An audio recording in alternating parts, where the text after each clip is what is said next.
guys, it's Rishi once again, and today we're back with fractions. So what are fractions? Now fractions represent part of a whole number.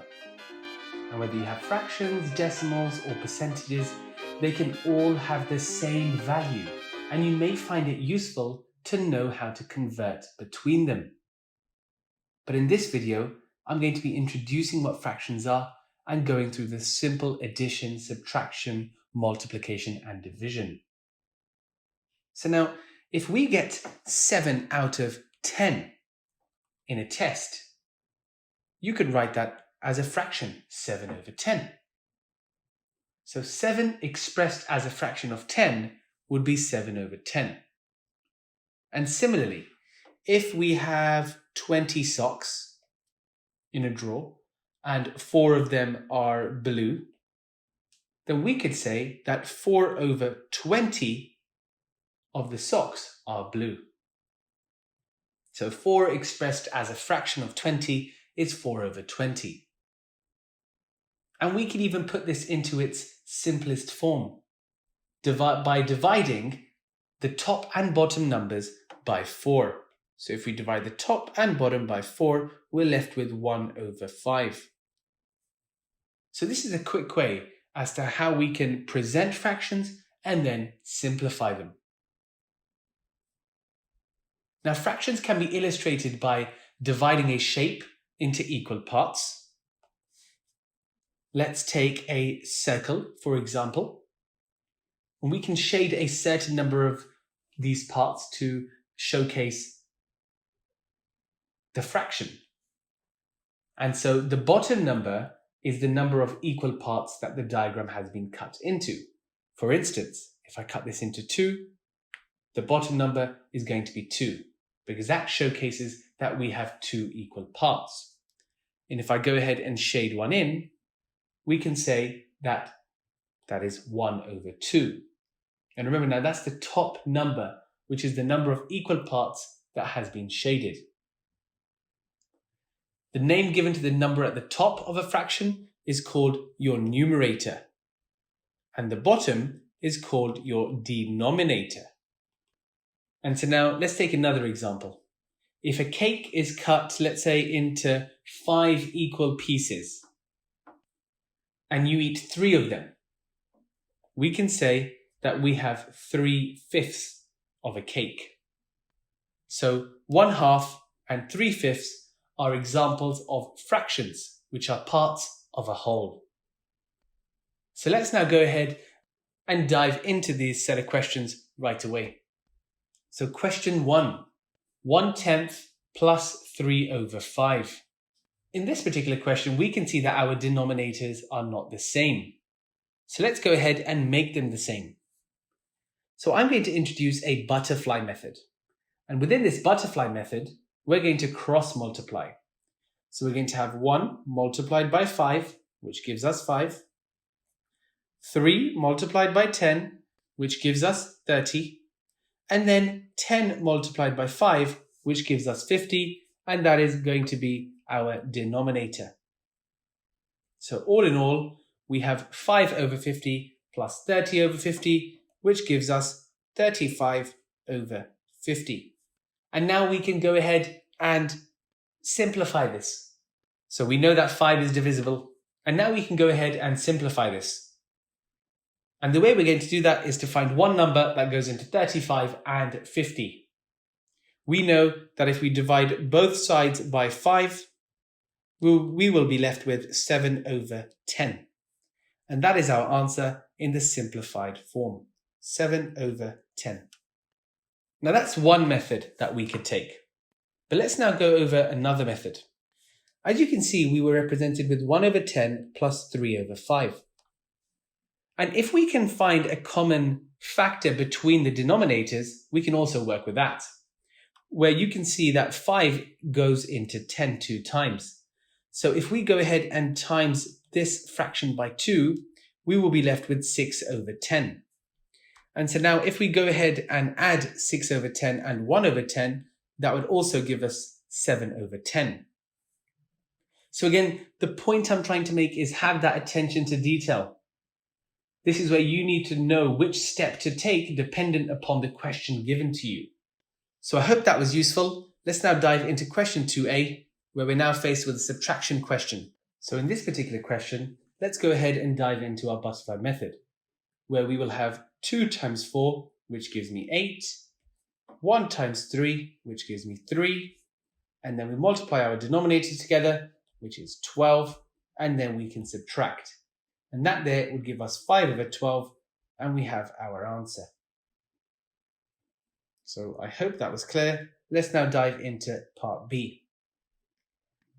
So now when you're multiplying with your fractions, we multiply the numerators together as well as the denominators. So what that means is we'll have 3 times by 4 and 4 times by 9. And that there would give us 12 over 36. And now when you go ahead and simplify this, we can divide both sides by 12, which then gives you 1 over 3. And that there would be your answer. So I hope that was clear. Let's now dive into the third question. And now with the third question, we're faced with the same multiplication fraction. So again, we know 3 times 5 equals 15, and we know that 4 times 6 is 24. We also know that they are both divisible by 3, so if we divide them both by 3, we would get 5 over 8, and that is our answer. So I hope you're getting a hang of this. Let's now dive into the next one. So I'm going to use my butterfly method here, where we have 1 times by 4, which gives us 4, 3 times by 5, which gives us 15, and then 5 times by 4, which is 20. And then when I add that together, I get 19 over 20, and that is my answer. Marvelous. And now for part B, we do the same exact thing. We have 4 times 3, which is 12, 1 times 5, which is 5. Don't forget your negative sign here. And then 5 times 3, which is 15. And when we subtract them, we then get 7 over 15. Okay, let's move over to question 5. Again, we're going to be a bit repetitive here, just so you can get the hang of this. So you cross multiply 3 and 12 and 1 and 4, which is 36 and 4. And then finally, both denominators, which is 48. You add that then together, which gives you 40 over 48. But then you can also go ahead and simplify this. So again, we know that it's divisible by 4, which gives you 10 over 12, or then simply 5 over 6. And there we are. Remember, repetition is key here, so do your very best. So again, let's do the very same. 5 times 4 is 20, 3 times 9 is 27. We'll then add it to the product of 9 and 5, which is 45. And we're left with 47 over 45. Or if we were to convert this into a mixed fraction, we would say how many times does 45 go into 47, which we know is 1, with the 2 remainder over 45. So it could be either 47 over 45 or 2 over 45. Right, so we've gone through our addition, our subtraction, and multiplication. Let's now go through our division. So there is a 3-step workflow that I walk through, and that's called keep it, change it, and flip it. So we're going to start off by keeping 3 over 5 as it is. We are then going to change the division into a multiplication and then flip the 3 over 8 so it becomes an 8 over 3. Now that I have gone ahead and done that, I'm going to multiply out my numerators and my denominators. So we know 3 times 8 is 24 and 5 times 3 is 15. And that there would then give me an improper fraction, which means I could firstly simplify this to get 8 over 3,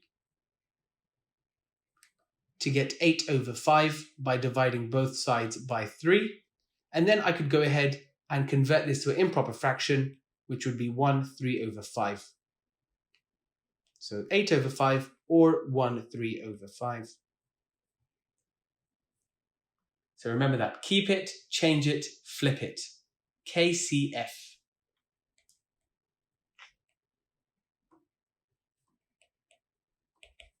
Marvelous. All right, let's go ahead and attempt another question like this. So we're going to keep it as it is. We're going to change it to a multiplication, and we are going to flip this. And that there would give us 4 over 21, and there we are. Okay, let's now move over to question 8. We'll have our butterfly method. 5 times 7 is 35. 1 times 6 is 6. And then 6 times 7 is 42. And then we can go ahead and subtract this, which then would give us 29 over 42. And there we are. Marvelous. Okay, now we're faced with a mixed fraction. So what do we do here? Now, the first thing we're going to do is we're going to simply convert this into an improper fraction. So how do we do that? So the first thing we do is multiply the whole number by the denominator. That's your first step. And then your second step is to add your numerator. So let's go ahead and do that. We have 1 times 4, which is 4. And then you add the numerator, which is 7. So that there becomes 7 over 4. Just to give you a quick, brief visual representation, we have 1 whole and we have 3/4.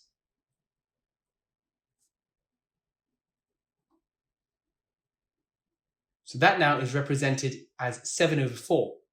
And again, how do we see that? If I split this up into 4s, we've got 4 over 4 here. And I have 3 over 4. If we add it together, we get 7 over 4. So I hope that was clear.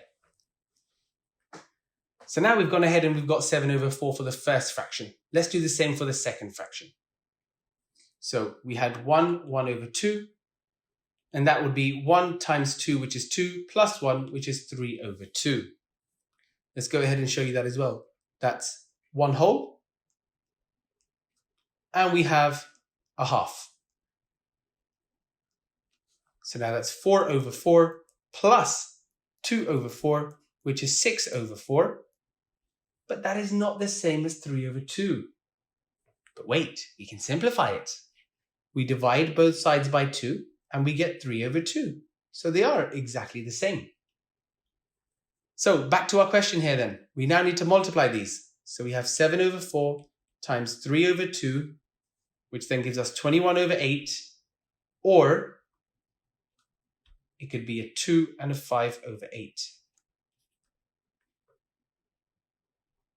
And before I move on, remember this, guys. If you're working from a mixed fraction to an improper, all you need to do is simply multiply by the denominator, which again would be 2 times 8, which is 16, and then plus the numerator, which is 5, and that gives you 21. So just to reiterate that, feel free to pause the video and attempt this section here, just so you can get a hang of the steps. Marvelous. Okay, question 9. Back to doing the butterfly methods here. 1 and 7 gives me 7. 2 and 5 gives me 10. 5 and 7 gives me 35. If we add that together, that is 17 over 35. And there we are. And the same for 10a. 3 times 10 is 30. 7 times 4 is 28. And 4 times 10 is 40. So now we can break that apart and get 2 over 40, which then can be simplified to 1 over 20. And there we are. Okay, let's go for part B. So now I'm going to multiply my whole number by my denominator. So 2 times 3 is 6, plus the numerator is 7 over 3. I'm then going to multiply this by 3 and 5. But hey, let's take a look at what we have in common. We have a 3 and a 3 that is common here. So I'm going to eliminate this. And I'm then going to be left with 7 over 5, which is my answer. But they want it as a mixed number. So we know 5 goes into 7 once, with a 2 remainder over 5. So let's go through that once more. Step 1, I converted the mixed fraction into an improper fraction, which was 7 over 3. I then noticed that the two opposites diagonally are the same, so I could eliminate this. And then I converted it to a mixed number. So just to check this, let's do it the typical way that we would do. So that's 7 over 3 times 3 over 5. So we know that's 21 over 15. And if we divide both sides by 3, we would be left with 7 over 5. And that there is our answer. So again, I hope you're picking up the tips and tricks here. You're doing really well for coming this far. So let's keep it up and let's move on. All right, bus stop method, here we go. So now again, let's go ahead and multiply this out. 5 and 5 gives me 25. 2 and 6 gives me 12. And the product of the denominators is 30. So we know that would be 30. We then go ahead and subtract this. So we're left with 13 over 30. And that there is our answer. Okay, question 12. So again, we're going to follow our keep it, change it, and flip it. So we keep 7 over 8 as it is. We change it to a multiplication, and we flip it to 4 over 3 before calculating this out, which then gives me 28 over 24. And this now can be simplified to 7 over 6 if we divide both by 4. Or if we put it in a mixed number, it'd be 1 and 1 over 6. Now we can do that, or alternatively, we can also have our 7 over 8 and 4 over 3, but then we know that 8 and 4 are in the same times table. So if we divide both by 4, the 4 will become a 1 and the 8 will become a 2, which means we would have 7 over 2 times 1 over 3, which would be 7 over 6. And that is a more easier route that we can take. Just as we've done in the previous question, you can also follow it through if it isn't just the same number, but also in the same times table. Wonderful. And part B. So again, let's go ahead and convert this into an improper fraction. So 1 times 6 is 6, plus 5 is 11 over 6. We'll then times that by 2 over 9, which will give us 22 over 54. And when we divide this by 2, we will get 11 over 27. And there we are. We're almost done, so keep up the great work. Don't forget to pause the video at any time. Attempt the questions before pressing play to see if we got the same answers. Again, if you have any questions or if anything is unclear, don't forget to comment below so I can assist you further. Okay, question 13. So again, let's convert 1 3 over 5, which will then become 8 over 5, and we'll divide this by 3 over 4. We know we're going to keep it as it is. We'll then change it and then flip it. And because no times tables opposite are the same, we simply multiply this out. So it's 32 over 15, or we could say it's going to be 2 and 2 over 15. And again, how did I get that? I did 2 times 15, which is 30, plus the 2, and that is 32. Okay, and over to the final question. So again, 2 1 over 5, that gives us 11 over 5, plus 8 over 7. We then go ahead and work out this using our butterfly method. So 11 times 7 is 77, and 8 times 5 is 40. We then get the product of our denominators, which is going to be 35, and we add that on, which is then 117 over 35. Or if we put this in a mixed fraction, it's 3 and 12 over 35. So let's write that down. And then the final one. So if we have 1 over 6, step 1, we're converting this into an improper fraction. So 1 times 6 is 6, plus the numerator is 7. So we have 7 over 6 divided by 2 over 3. But then again, we'll have 7 over 6 times by 3 over 2, using our keep it, change it, flip it. And then once again, we have the same times table. So we can cross out the 3 and make this a 1, and cross out the 6 and make this a 2. And that is because we have divided both numbers by 3. So now we have 7 times 1, which is 7, and 2 times 2, which is 4. So we could give this a 7 over 4, but as it's asking as a mixed number, that will be 1, 3 over 4. And there we are. Perfect. And that there brings us to the end of our session. I hope you found this video useful, and I hope you now have a clear understanding of approaching the different types of fractions depending on the operations.